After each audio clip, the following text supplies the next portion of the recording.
Assalamualaikum warahmatullahi wabarakatuh. Alhamdulillah, wassalatu wassalamu ala rasulillah. Ma'asyiral muslimin rahimani wa rahimakumullah. Kali ini kami akan menceritakan kisah tentang Khawlah binti Tha'labah, perempuan yang memprotes Nabi SAW dan dibela oleh Allah Subhanahu wa Ta'ala. Khawlah binti Tha'labah adalah seorang sahabat perempuan yang memiliki paras cantik, lembut hatinya dan pandai. Ia diperistri oleh seorang laki-laki bernama Aus bin Samit, saudara dari Ubadah bin Samit radhiyallahu anhu yang mengikuti perang Badar, perang Uhud dan seluruh peperangan Rasulullah SAW. Khawlah binti Tha'labah adalah seorang wanita yang mengajukan gugatan atau protes kepada Nabi SAW tentang hukum zihar yang dilakukan oleh suaminya kepadanya. Zihar merupakan perkataan suami yang menyamakan istrinya dengan salah satu orang yang haram dinikahi, misalnya menyamakan dengan ibu atau bibinya. Aisyah radhiyallahu anha berkata, "Segala puji bagi Allah yang pendengarannya meliputi segenap suara. Sungguh telah datang seorang wanita yang mengajukan gugatan kepada Nabi SAW, sedangkan aku berada di tepi rumah. Wanita itu mengeluhkan sikap suaminya dan sebagian ucapannya yang bisa aku dengar. Maka Allah Ta'ala menurunkan ayat, sesungguhnya Allah telah mendengar perkataan yang mengajukan gugatan kepada kamu tentang suaminya dan mengadukan halnya kepada Allah. Dan Allah mendengar soal jawab antara kamu berdua. Sesungguhnya Allah Maha mendengar lagi Maha melihat." Suatu ketika, Khawlah binti Tha'labah mendapati suaminya Aus bin Samit dalam suatu masalah yang membuat Aus marah. Kemudian ia berkata, "Bagiku engkau ini seperti punggung ibuku." Di dalam tradisi masyarakat Arab pada saat itu, menyamakan istri dengan punggung ibu suami adalah cara suami untuk menceraikan istrinya. Usai mengucapkan kalimat itu, Aus menyesalinya. Ia paham bahwa dengan kalimat seperti itu sama saja ia menceraikan istrinya. Pada saat itu, di masa jahiliyah, belum ada hukum zihar. Kalimat zihar seperti itu masih dianggap dan dihukumi sebagai talak. Kemudian, Aus keluar setelah mengatakan kalimat tersebut dan duduk bersama orang-orang untuk beberapa lama. Selanjutnya, Aus kembali ke Khawlah dan menginginkannya. Akan tetapi, kesadaran hati dan kehalusan perasaan Khawlah membuatnya menolak Aus, sampai jelas hukum Allah Subhanahu wa Ta'ala terhadap kejadian tersebut. Khawlah berkata, "Tidak, jangan. Demi yang jiwa Khawlah berada di tangannya, engkau tidak boleh menjamahku karena engkau telah mengatakan sesuatu yang telah engkau ucapkan terhadapku, sehingga hanya Allah dan Rasul-Nya yang memutuskan hukum tentang peristiwa yang menimpa kita." Selanjutnya, Khawlah menemui Rasulullah SAW. Lalu ia menceritakan peristiwa yang menimpa dirinya dan suaminya. Maksud kedatangannya adalah untuk meminta fatwa dan berdialog dengan Nabi SAW tentang urusan tersebut. Rasulullah kemudian bersabda, "Kami belum pernah mendapatkan perintah berkenaan dengan urusan tersebut. Aku tidak melihat melainkan engkau sudah haram baginya." Wanita mukminah ini mengulangi perkataannya dan menjelaskan kepada Rasulullah SAW tentang apa yang menimpa dirinya dan anaknya jika ia harus bercerai dengan suaminya. Namun, Rasulullah SAW tetap menjawab, "Aku tidak melihat melainkan engkau telah haram baginya." Sebagaimana diketahui bahwa setiap kali ada permasalahan yang disampaikan oleh para sahabat kepada Rasulullah, maka beliau tidak akan menghukumi kecuali setelah adanya wahyu dari Allah Subhanahu wa Ta'ala. Demikian juga dengan kasus Khawlah ini. Karena tidak ada wahyu yang turun menyangkut kasus tersebut, maka beliau tetap menghukumi talak dan tidak menerima permintaan Khawlah untuk memutuskan hukum yang lain.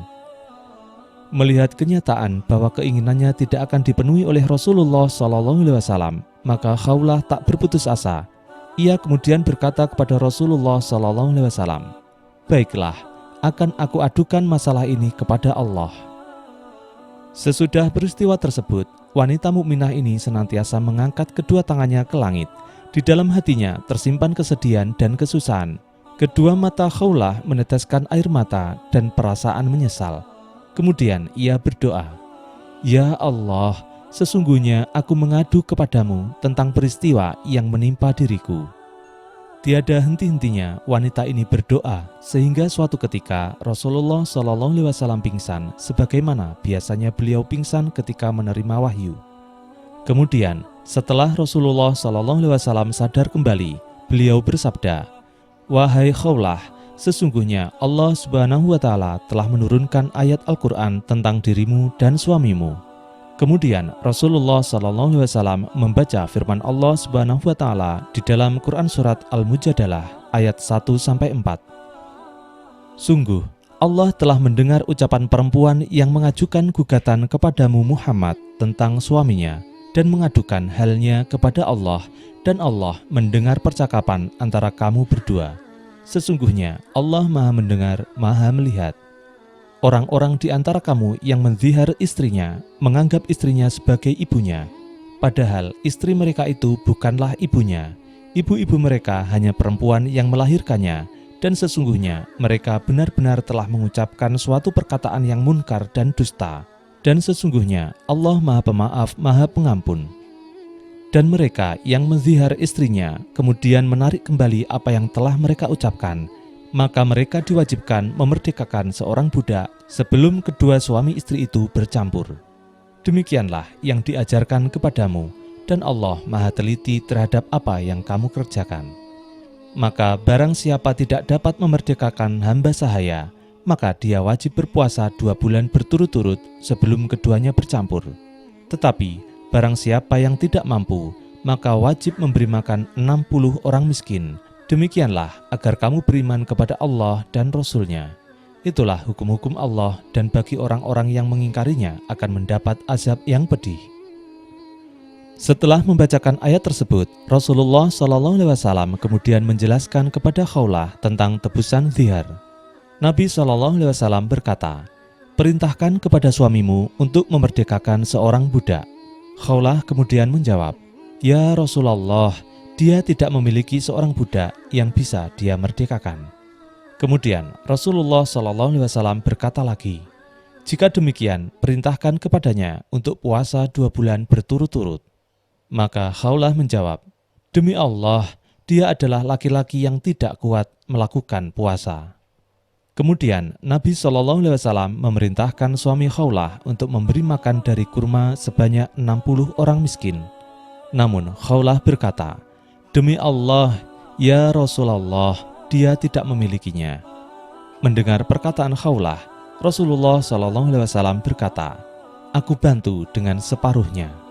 Maka Khawlah kemudian menjawab, "Aku bantu separuhnya yang lain, wahai Rasulullah."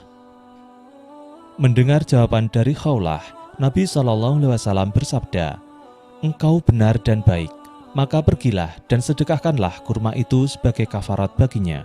Kemudian bergaulah dengan anak pamanmu itu secara baik." Maka setelah mendapat penjelasan dari Rasulullah SAW, Khawlah pun melaksanakannya. Demikianlah sebuah kisah tentang sahabiah yang mengajukan suatu perkara yang terjadi di rumah tangganya kepada Rasulullah SAW, di mana perkara Khawlah dan suaminya ini merupakan permasalahan yang pertama kali terjadi di dalam umat Islam. Selanjutnya, sahabiah ini semasa pemerintahan Khalifah Umar bin Khattab pernah menghentikan Umar bin Khattab pada saat berjalan. Beliau kemudian memberi nasihat-nasihat kepada Umar bin Khattab radhiyallahu anhu. Khawlah berkata, "Wahai Umar, aku telah mengenalmu sejak namamu dahulu masih Umair. Tatkala engkau berada di pasar Ukas, engkau menggembala kambing dengan tongkatmu. Kemudian berlalulah hari demi hari, sehingga engkau memiliki nama Amirul Mukminin. Maka bertakwalah kepada Allah perihal rakyatmu. Ketahuilah, barang siapa takut kepadanya, maka yang jauh akan menjadi dekat dengannya. Dan barang siapa yang takut mati, maka dia akan takut kehilangan. Dan barang siapa yakin akan adanya hisab, maka dia akan takut terhadap azab Allah Subhanahu wa Ta'ala." Demikianlah pesan dari Khawlah yang disampaikan kepada Umar bin Khattab radhiyallahu anhu. Khawlah mengatakan hal itu sementara Umar bin Khattab radhiyallahu anhu berdiri sambil menundukkan kepalanya dan mendengar perkataan Khawlah.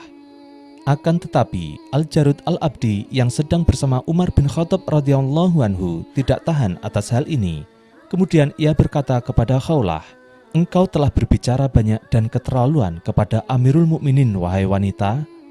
Maka mendengar hal ini, Umar bin Khattab radhiyallahu anhu kemudian menegur Al-Jarud, "Biarkan dia. Tahukah kamu siapa dia? Beliau adalah Khawlah yang Allah mendengarkan perkataannya dari langit yang ketujuh. Maka Umar lebih berhak untuk mendengarkan perkataannya."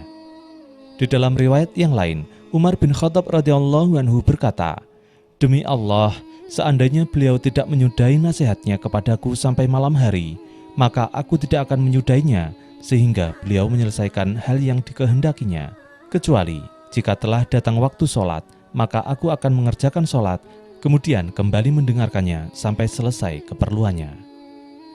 Demikianlah Khawlah binti Tha'labah, perempuan dari kalangan sahabat yang tidak saja mengadukan permasalahannya kepada Rasulullah, tetapi juga kepada Allah Subhanahu wa Ta'ala.